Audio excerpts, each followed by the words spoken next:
Mji wetu kwa sasa kwa kweli unahitaji kupangwa upya. Mkipita kila mahali sewage system haijakaa vizuri, lakini mkipita kila mahali unakuta ni giza, hakuna kamera, hakuna taa.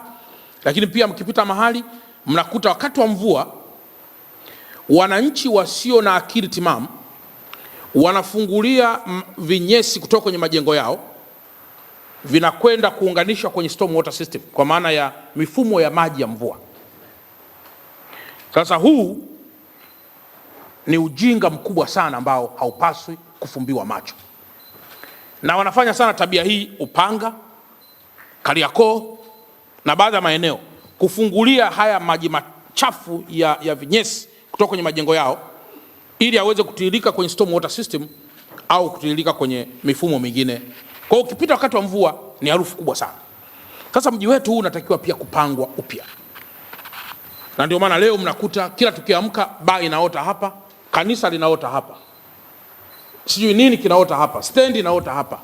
Manake ni kwamba tuwezi kuendesha mji katika hali hiyo kubwa ya holela. Kwa kushirikiana Wizara ya Ardhi na kwa kushirikiana Mheshimiwa Waziri Akwilapo ambaye ni waziri wa ardhi kwa sasa, mkoa wetu unaunga mkono juhudi za moja kwa moja za kuhakikisha mji wetu unapangwa upya kwa kushirikiana serikali na mkono wa private sector. Tumeona jitihada hizi upande wa Sinza na tumeona pia maeneo mengineyo. Sasa katika jambo hili sisi wananchi wa mkoa wa Dar es Salaam na hasa viongozi sisi tutaunda timu maalum ya kutupa ushauri, consultants, wataalamu kutoka chuo cha ardhi, wataalamu kutoka chuo kikuu cha Dar es Salaam, wataalamu kutoka kwenye taasisi za kimataifa, ili pia waendelee kutushauri kuhusu upangaji wa miji yetu, ambao upangiliaji huo utakuwa na akisi dira ya maendeleo ya mwaka 2050. Sasa observation yetu ni kwamba kwa sasa kila mtu anatamani kujenga, lakini pia kumeibuka na majenzi holela ambayo yanakwenda kinyume na sheria na kanuni. Tumeona yapo baadhi ya maeneo wananchi wanajenga bila vibali, na sio kwamba vibali hamna, vibali vipo, lakini yapo baadhi ya maeneo wananchi wamepewa kibali cha kujenga gorofa 10, anajenga gorofa 15. Yapo baadhi ya maeneo pia kiwango cha ujenzi kinaweza kikakadiriwa kuwa kiko chini ya kiwango, lakini kile unayemuuliza kwa sasa anayejenga majenzi haya kwa haraka anasema tunakimbizana na Afcon. Sasa ndugu zangu waandishi wa habari, mnakumbuka yaliyotukuta jengo la Kariakoo mwaka juzi kama sikosei, jengo ambalo lilipoteza maisha ya wenzetu.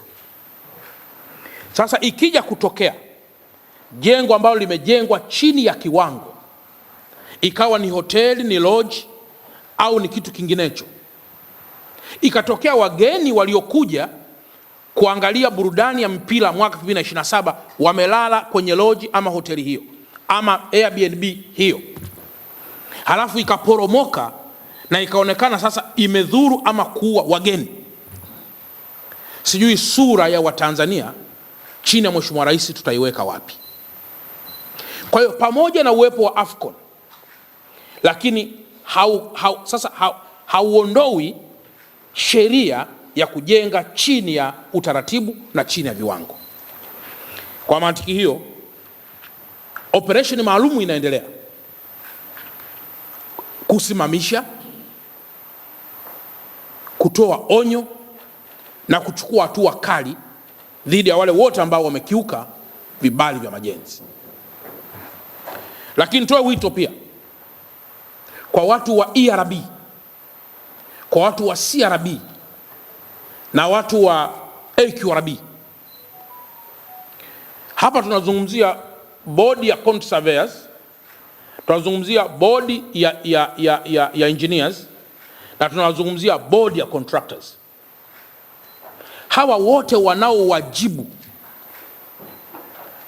wa kusaidia uongozi wa mkoa katika majenzi ambayo yanaendelea na kujithibitishia kuwa jengo hili ni bora au sio bora.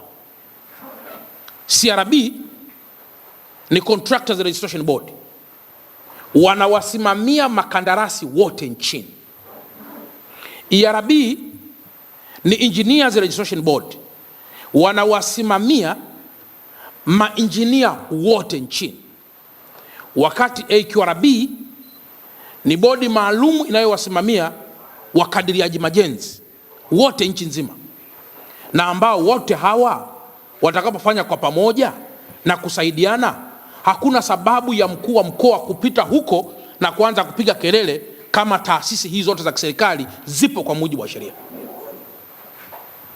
Kwa hiyo ni watoe wale wote wa CRB, wale wote wa QRB kwenye mkoa huu wa Dar es Salaam wafanye kazi usiku na mchana kusaidia watu, na sio kuzuia watu, kusaidia watu kwa mujibu wa taratibu, ili tuweze kuwa na majenzi ambayo yatakuwa ni bora, yatakuwa ni imara, na yanaweza kuwa pia ni majenzi ambayo yanaweza kudumu kwa muda mrefu zaidi. Kwa hiyo kwenye kigezo hiki, katibu tawala wa mkoa atanishauri, na mnakumbuka kwamba moja kazi kubwa katibu tawala ni principal advisor of the regional commissioner. Atanishauri kuhusu kuunda timu maalum ambayo itakagua majenzi kwa majengo marefu yasiyopungua 200 na watasample randomly ili kuweza kuangalia ujenzi huo umeitikia kwenye vibali au la, upo bora au la, je, kibali chake kilihusu ghorofa ngapi na kimejengwa ghorofa ngapi, na kadhalika na kadhalika. Kwa mantiki hiyo, tutakuwa na timu sasa maalum kutoka chuo cha ardhi, kutoka chuo cha DIT, kutoka chuo kikuu cha Dar es Salaam College ya Engineering, pamoja na wataalamu wengine, pamoja na wataalamu wa TAKUKURU na kutoka vyombo vingine vyote vya serikali, kupita kwenye baadhi ya majengo na kusample randomly na kuweza kuangalia kama majenzi hayo yako chini ya vibali, yana ubora ama yana ubora, na nini kifanyike kwa haraka kabla tujaribu mji wetu. Nafahamu wapo baadhi ya watu tukianza operations hizi wanakimbilia kwenye mambo ya rushwa. Sasa nadhani tutapata majawabu. Kati ya mimi mkuu wa mkoa niliyesimamisha ujenzi na wewe ambaye umekiuka ujenzi wa kibali, kati ya mimi na wewe nani mla rushwa? Nadhani hapo ndo majibu utakuja kuyapata. Kati aliyesimamisha na yule ambaye amepewa kibali cha kujenga lakini amekiuka, mimi na wewe nani atakuwa ni mla rushwa?